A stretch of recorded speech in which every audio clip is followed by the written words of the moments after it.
Hello, beautiful, amazing, fantastic world, and you, wonderful, wonderful individual. Today, I would like to speak about working with what we do have. As individuals, since we do have gone through specific types of, well, growing up, specific types of people that has come and go, different sets of parents, different cultures, all in all, when everything is accumulated and everything is put under one single point or being, is when you show up, is when I show up, is when that person shows up and that other person shows up. The more you come to know yourself, your strengths, your less than strengths, your, well, wherever you choose to truly grow and polish and develop yourself. And you will come to understand what is your strengths and what you should fortify. You know what I mean. So working with what we have is kind of important, really, because it leaves us a few hints and riddles to be solved for ourselves, to be able to cultivate and to grow from within what we are meant to grow in this lifetime. As I say often, we need to remember it also. This life is temporary. We are incarnating and reincarnating and have been doing so for a long while. And we have accumulated world karma and individual karma. Well, from there on out, it is what we choose to do with it. What is our goals? What is our intentions, interests, and so on and so forth. There is no set predestination, obviously, but it is good and healthy to have a few aspirations for this lifetime. You know, setting down a monument or something that might allow you to come back to your work in your next incarnation. And there are many, many ways to do that, because it doesn't matter truly if you put it out in a, like you put out a gigantic sign that says, "Hey, I was here." No. Whatever you work out into the world, when you meet other people, when you meet them with your soul and spirit, like now, when you are watching me, we meet each other with soul and spirit in a sense.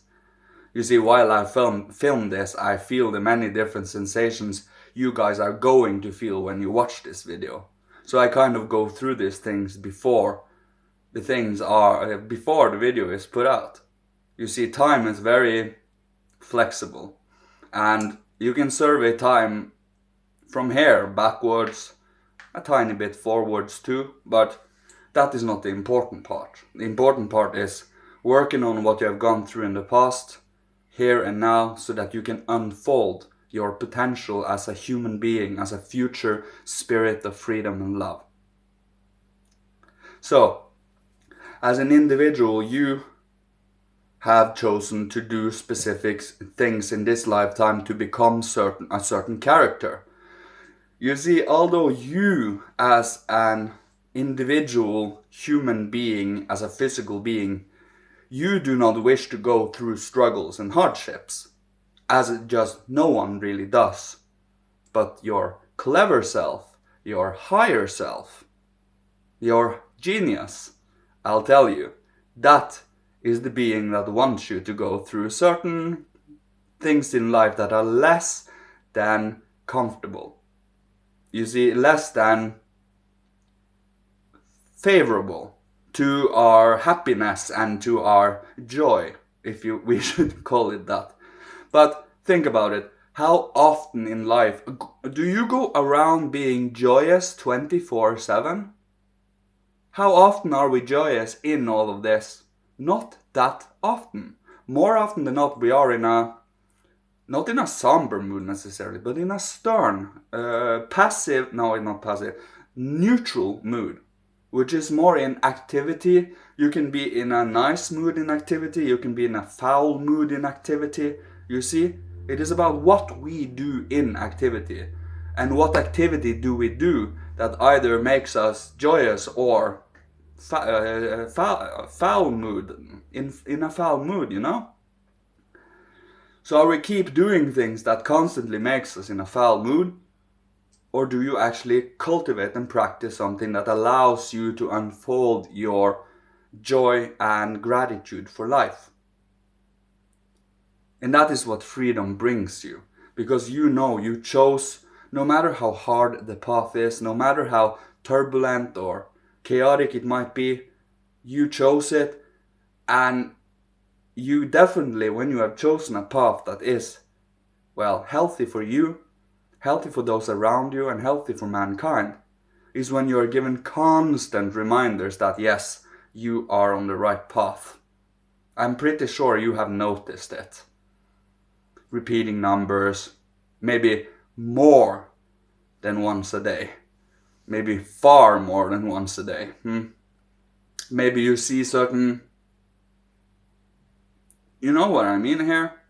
There are certain, not proofs, but signs that gives you the encouragement to keep on going. If it would be a grace, let's say from outside, that allows you to get that little oomph, that little whoo, yes. Or if it is for something for us to go through, let's say in more discomfort and in more somber, because it is karma we pay for. And how often do you go down to the same mood when you have consciously gone through it? Almost never.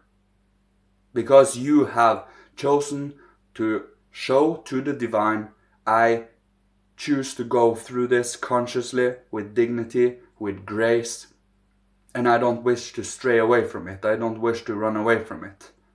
That is when they are giving you in a calm and stable manner the moods that has to be gone through.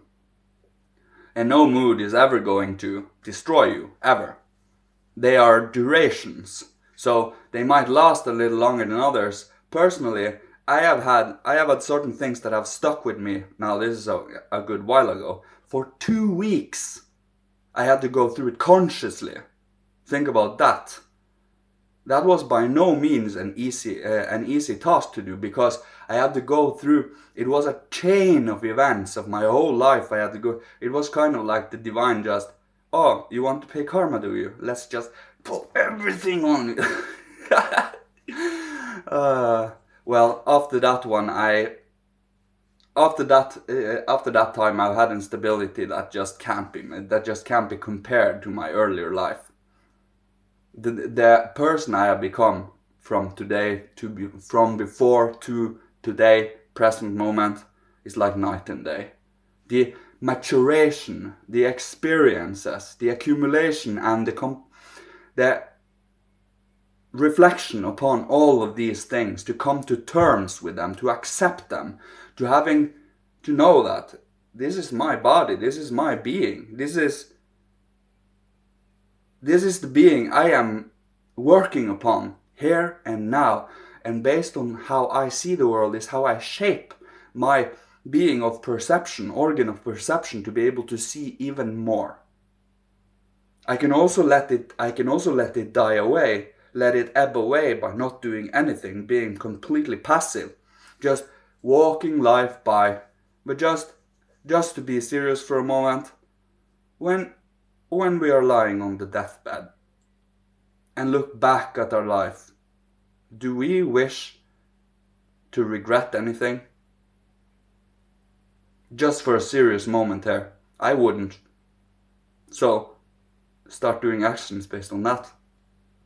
Stop forgetting that we are actually beings that go through life and death and reincarnation. Because forgetting that we are going to pass quickly ends up in a lot of frivolity, because we feel like we are. Enough said about that though.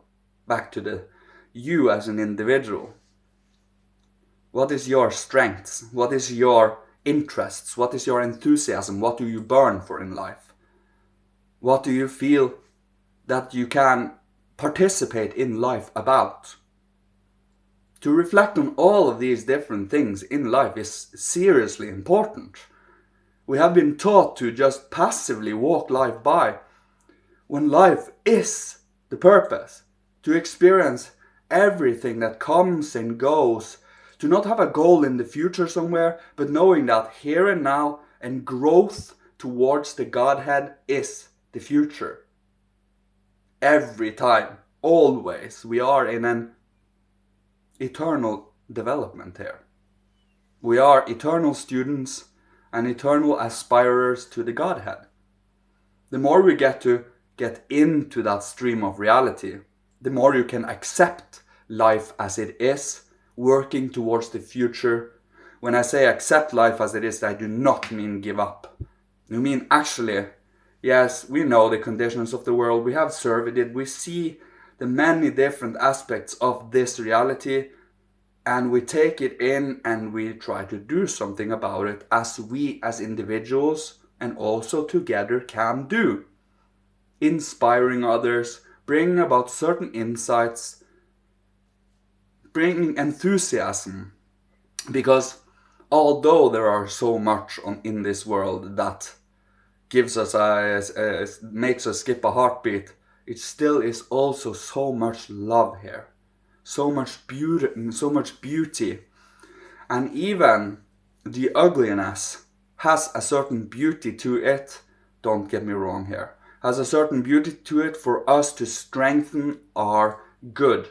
Or fall into the temptation and become part of what you are struggling against. That is also happening. So can you hold to the good? Can you, I promise you, staying good, being good, just try it. Try it.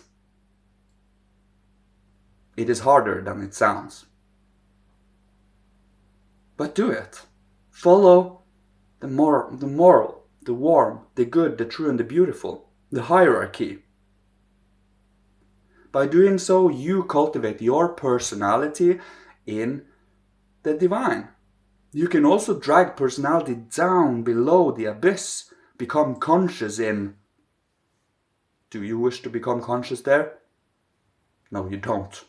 Unless, though, you are a specific being. But I don't think you are. If you are watching me, there are I guess there are three types of human beings that watches me. People that just loves me, people that utterly hates me, and people that are, this is pretty good. You know, all three. But in the end, none of us wishes for followers and worshippers. That is for God. No one wants to be utterly submissive either. That is not the purpose either. But it is in between there. As I say, Christian initiation have 7 stages. You have washing of the feet, that means work for mankind. The scourging, going into our body, feeling all the pains it going through consciously. The crowning with thorns, the ridiculing, the lying, and, well, more or less feeling like the whole world, the whole tidal wave of the world is more or less a hindrance to us that we have to go through. And then you have the crucifixion, the dying on the cross, crowning with thorns, the crucifixion, the dying on the cross, the burial, and the resurrection. The 7 stages. All of them stand for specific stages of development, you know. I am not the most well versed in it and I have no idea why I just put it out right there, but still. I thought it might be important to some of you. So, who you are and what you cultivate and what you put out to the world, you are leading a lot of human beings into self-awareness. Do you wish to hold them in sleep, or do you wish to awaken them with inspiration, allowing them to start bringing movement into themselves? And not having you or me as movement inside them, you know? It is about awakening you in yourself. That you, the conscious I, the conscious spirit becomes aware of yourself, your strengths, your weaknesses, your everything. The more you get to know yourself, the more you can actually comprehend the world too. But you need to have the right and proper building materials, the right proper spiritual knowledge to do so. And that is where I recommend anthroposophy, because it is encompassing everything, and it is in the Rosicrucian stream, which is the most complete stream of this earth today. And that is what I will leave you with today, I think. Thank you so much. May Father, Holy Spirit, Christ, Michael, the higher hierarchy, Godhead, Seraphim, Cherubim, Thrones, Kyriadetes, Dynamis, Exousiae, Archai, Archangeloi, Angeloi, all bless, protect, guide, and love you on your amazing individual journey, which we connect to, well, all in individuality, and, well, growing the world towards the future. Having the proper priorities and having the right interests is the best word for it. Where do you focus your interests daily? I love you so much. Thank you, thank you, thank you. You are amazing. And see you later. Love you and thank you. Goodbye.